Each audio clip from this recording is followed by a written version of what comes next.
doon? Ha? May upuan kayo doon? May? Upuan? Pwede Bakit? ba akong makiidlip kahit 10 minutes? Ah, pwede dyan ah. Parang, Pero nahalo ka na. parang di ko na kaya eh. Pwede bang dito na lang to? Saan galing ma'am? Dito lang, Cotabato lang ngayon. Pero Tapos galing na. ako Makati. Ah, Makati. Saan sa Makati? Taga doon ako eh. Ah? Best friend ko. Oh, restaurant mo! Ah, talaga? Sa Fort Bonifacio ako nag-aral. Yumak ako. Ah. Tapos tayo. Ang galing! What? Wait lang, mga 10 minutes lang.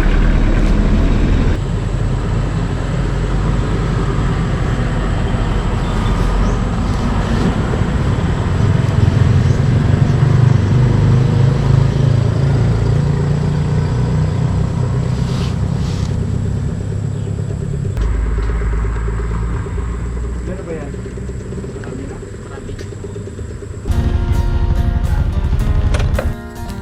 Good morning! Good morning, Sir Nash! Hello. Sa Grand Mosque, ang pinakamalaking mosque sa Philippines.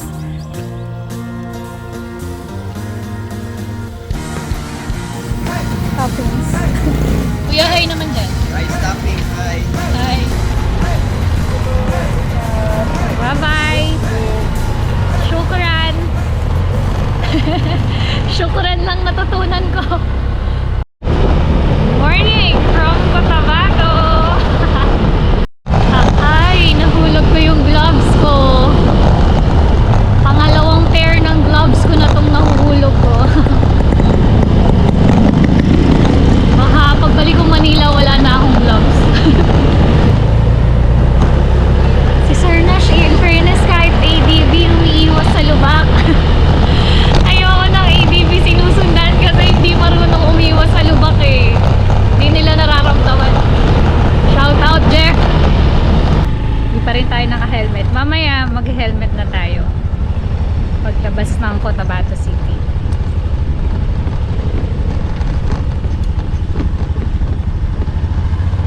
May baka sa daan. Oops, sorry, sorry.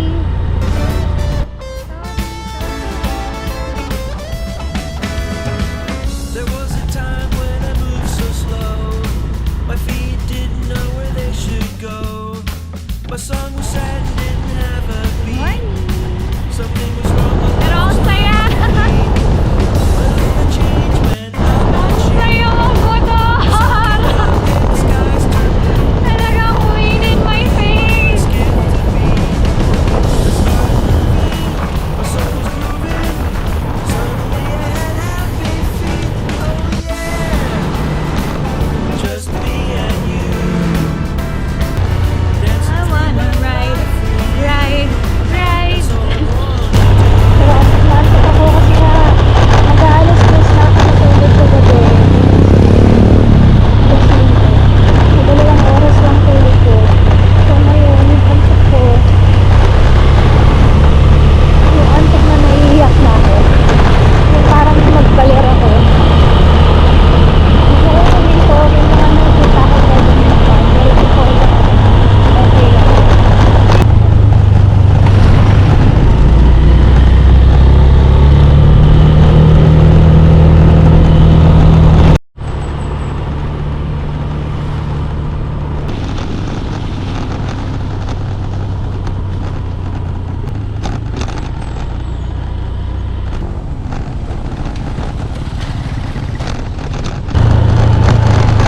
Sir, pahinto sandali.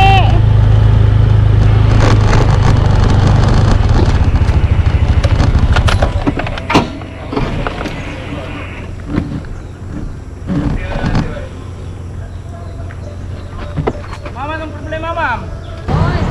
Thank you ma'am. Ingat ka sa biyahe mo ma'am. Sure kayo, okay lang yung motor. Okay lang. Okay lang.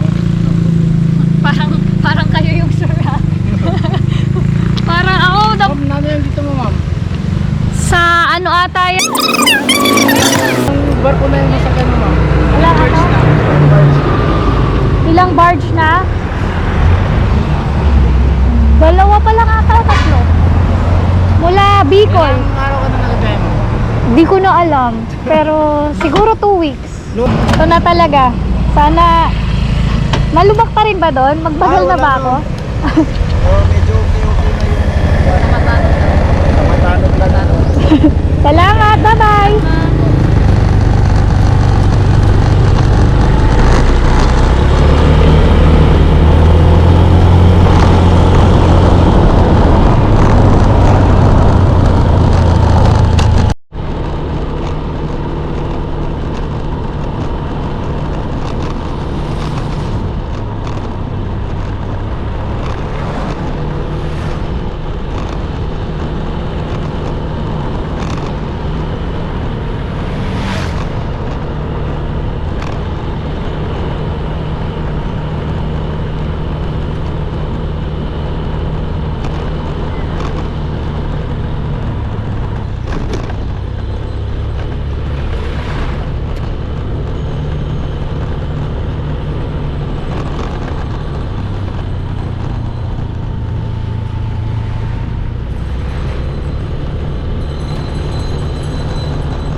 Tinanong ako ni Sir yung sundalo kung ano daw bang trip ko sa buhay pumunta ako dito hindi daw na ako natatakot sa sundalo. The reason why civilians like me who know nothing the fighting going on can be at peace is because there are people like them, soldiers, police, authorities whom I trust to be guarding our peace. Ngunit ang iyong sarili, nagahawin na mula sa kalangitang tulimlim. Kampanang yayanig sa bawat nilalang, magigising ang lupang kulang sa dilim. Ikaw ang magsasabing, kaya mo to, tulad ng isang tanlaw sa gitna ng bagyo. Gusto mo sa hangin, panilig at magsilbing liwanag, liwanag sa dilim. Harapin mo, matitim ang bagong awitin. Ikaw ang liwanag sa Araw na ulit. Hindi, feeling ko talaga yung ulan. Para lang siyang blessing para gisingin ako. Yung mga onting ulan pero hindi bagyo. Para lang siyang blessing. Para lang yung sinasabi, Arlet, oy Gags, gumising ka. Same with yung mga lubak moments ko. Feeling ko,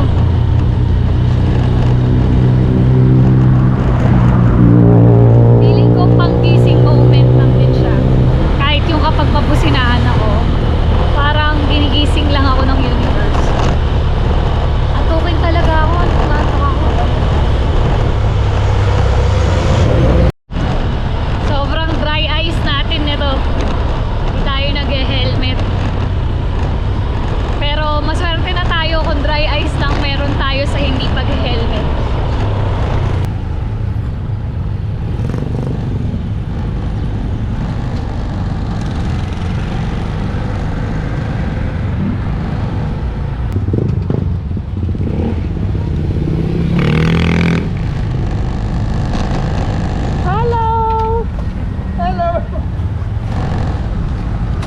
Hapo-hapo naman. Oo nga, layo pala. Basta biyahe. Akala ko Papay. Sa Wato ka na siguro inabot ng ulan, no? Di ko alam. Bili po ko sa motor. Ano to? Yamaha? Honda to? Genio. Honda Genio. 125, di ba? 110. At sa paghamon mo sa agos ng ating kasaysayan, ulit na ng bagong daan. Ang aawit na kaya mo to, sa panalangin sa gitna ng mundo. Welcome to Marawi! Sa hangin Welcome to Marawi. liwanag, liwanag sa dilim. Harapin mo, pag-ibig ang bagong awitin. Ikaw ang liwanag. Hi! Shoutout MRC.px Team Lanao del Sur and Marawi City Chapter. Yay! Thank you, sir, sa pag-adopt sa akin.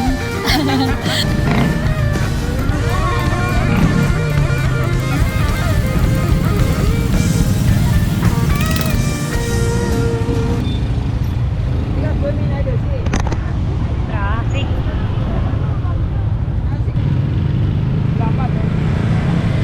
Nakita ko rin kanina. Ayaw pa punta ka Oo.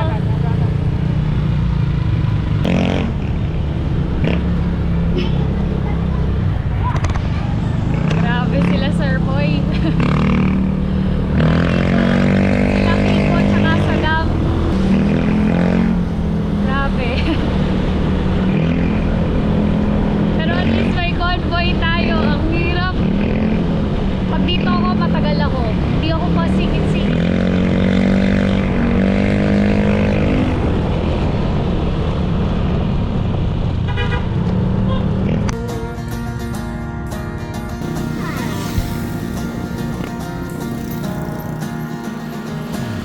Sigaw mo sa hangin, umindig at magsilbi. Liwanag sa dilim. Ang bagong awitin. Go, go! Liwanag! Sigaw mo sa hangin, umindig at magsilbi. Liwanag sa dilim. Harapin mo, pag-ibig ang bagong awitin. Liwanag sa dilim. Morning. Pagod ako. Naglakad-lakad ako. Kasi kanina hindi pa mainit. So, naglakad-lakad muna ako. Pero ngayon mainit. Ako magpagpagod. Ayan, ganun lang. So, finally nakatulog na ako kasi tahimik. Tapos malamig. Malamig yung hangin dito sa Marawi. Mataas kasi. Ayun. Natulog ako kala Sir Poy sa Marawi. Naging parang checkpoint na nga yung bahay nila kasi yung mga naglulup na nag-side trip sa Marawi sa kanila na tumutuloy. Okay, may sariling kwarto, malaki, maayos. So,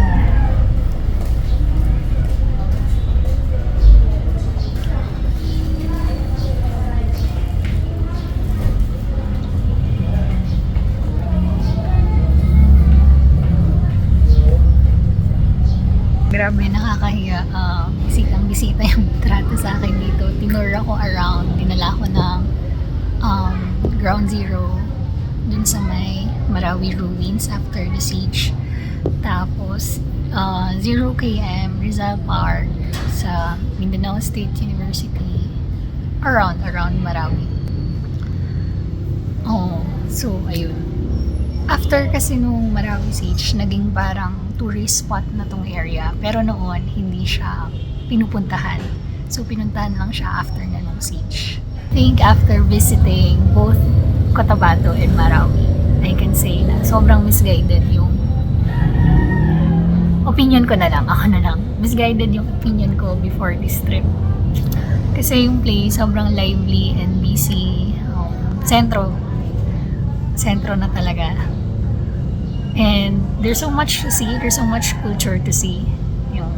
Yung mga mosque, Yung cuisine, actually, I like the cuisine. Tapos sa morning and sa evening, parang may morning and evening grace na piniplay. Tapos, ayun, there's so much to see. I think there's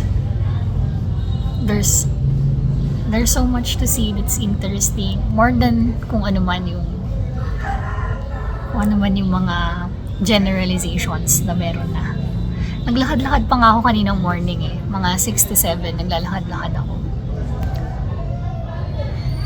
Normal, parang normal na province. Alis na tayong Marawi. Nag-enjoy ako, grabe. Salamat, syukran. Makainip ng pagtanggap sa atin sa Mindanao. Siyempre, di ko lang nabibideo kasi naiya ako eh. Naiya akong mag-take ng photos and videos ng mga tao without their consent. Nahiya naman akong manghingi ng consent. So, wag na lang. Tapos may nagpipicture sa atin. Ayan si sir. Kung solo ako, di mo talaga ako mapapahinto para mag-picture sa mga busy lugar. Kasi nahiya nga ako.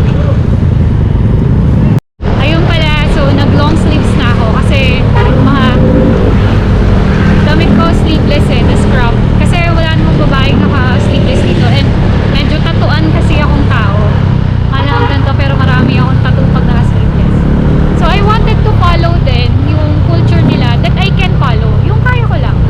Ang dami kong babalikan sa Philippine Loop. Parang totoo na hindi pwedeng isang beses ka lang mag-Philippine Loop.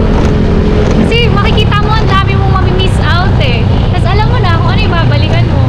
Yung tawi-tawi, sa totoo lang, gusto ko puntahan. Kaso, abutin ako ng 1 week for sure eh. Minimum.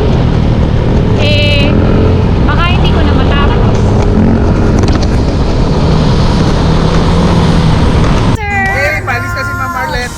Nasa Arco kami na. Saya. See you, pagbalik niya. See you pagdaan niya sa amin.